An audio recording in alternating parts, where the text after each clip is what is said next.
So in this video, you'll learn how to disable or how to exit out of safe mode on your Samsung Galaxy Z Fold 7.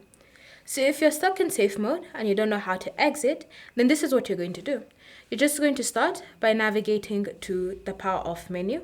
And then from here, you just want to select restart and confirm your choice. Once you've confirmed your choice, simply wait for your Z Fold 7 to finish the restart process.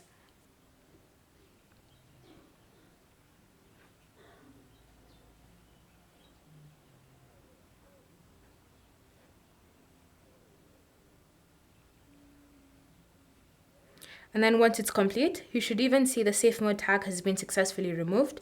And when you go ahead and unlock your phone, any of the apps that were previously disabled have now been enabled again, which means that you've successfully exited safe mode on your Samsung Galaxy Z Fold 7. Thanks for watching. If you have any questions or comments, leave them down below and we'll get back to you.